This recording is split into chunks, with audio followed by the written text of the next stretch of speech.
नमस्कार दोस्तों, बहुत बहुत स्वागत है आपका डेली न्यूज़ इंडिया 1.0 में।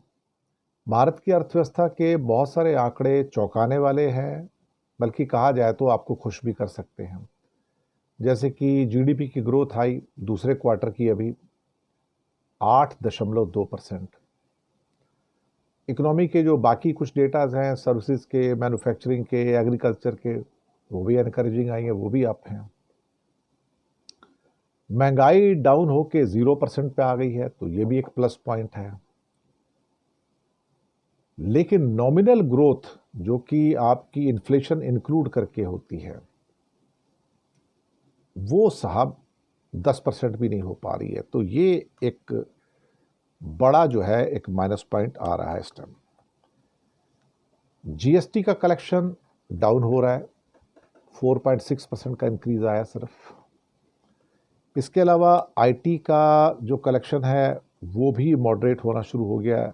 इसके बारे में तो साहब मूडीज़ ने चेतावनी दे दी है कि दो तो आपके मेन कलेक्शन है टैक्सेस के, जीएसटी के और इनकम टैक्स के, दोनों डाउन हो रहे हैं। एक और वरिंग फैक्टर है ट्रेड गैप, यानी कि इंपोर्ट और एक्सपोर्ट के बीच का गैप, ये बढ़ता चला जा रहा है। अक्टूबर में तो $42 बिलियन का गैप आ गया कि जितने का सामान भेजा और जितने का मंगाया, उन दोनों में $42 बिलियन का। गुड्स का यानी कि सामान का एक्सपोर्ट डाउन हो गया। जो सर्विसेज का एक्सपोर्ट है थोड़ा सा इंप्रूव हो रहा है। लेकिन एक सबसे जो मेजर फैक्टर है जो सबको परेशान कर रहा है, जिसके ऊपर आजकल काफ़ी चर्चा हो रही है कि फास्टेस्ट ग्रोइंग इकॉनमी है, ब्राइटेस्ट स्पॉट है दुनिया में, आईएमएफ वर्ल्ड बैंक भी तारीफ कर रहे हैं, सब कुछ तो है अच्छा साहब, रुपया क्यों डाउन है साहब? अगर सब कुछ अच्छा है तो रुपया क्यों डाउन है? क्या जो डेटा आपके सामने लाए जा रहे हैं वो मैनिपुलेटेड हैं? जो महंगाई 0% की शो की जा रही है, क्या वो मैनिपुलेटेड है? क्या जीडीपी के जो डेटा ग्रोथ के दिखाए जा रहे हैं, क्या वो मैनिपुलेटेड है? क्या इकोनॉमिक ग्रोथ के जो डेटा हैं, क्या वो मैनिपुलेटेड हैं?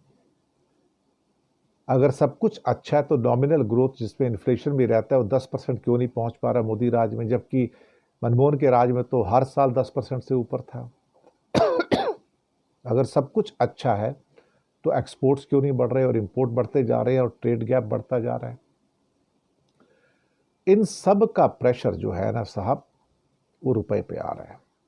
इवन सोना और चांदी की कीमतें आसमान को छू रही हैं, ये भी तो है ना। तो सबका असर एक क्यूमुलेटिव इफेक्ट है जो इस पे आ रहा है।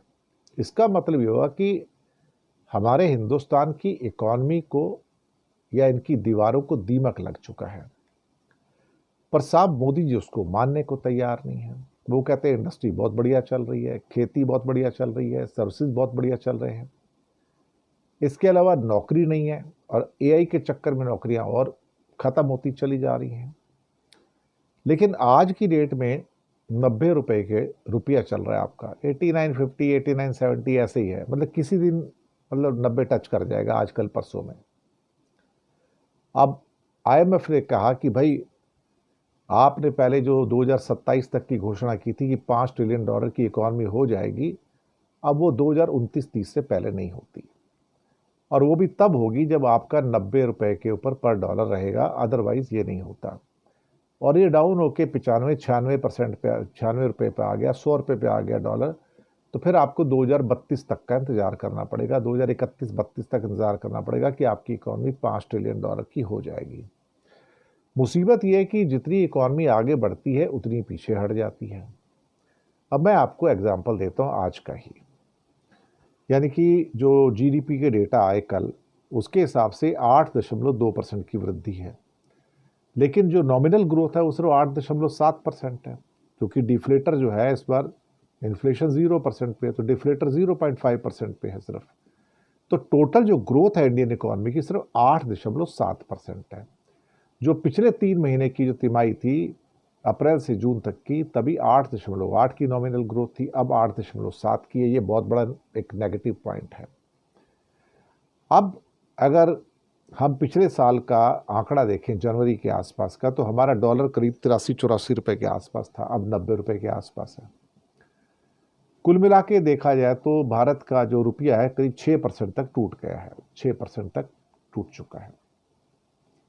अब साहब इसका मतलब है कि डॉलर टर्म्स के अंदर अगर हमारी कुल ग्रोथ समझो 8.9% या सब मोटा मोटा जोड़ के 9% कर लो, और 9% ग्रोथ के अंदर अगर हमारा डॉलर 6% 5.5% टूट जाता है तो हमारी ग्रोथ कितनी आई? 4% की सिर्फ, या 3.5% की ग्रोथ आई।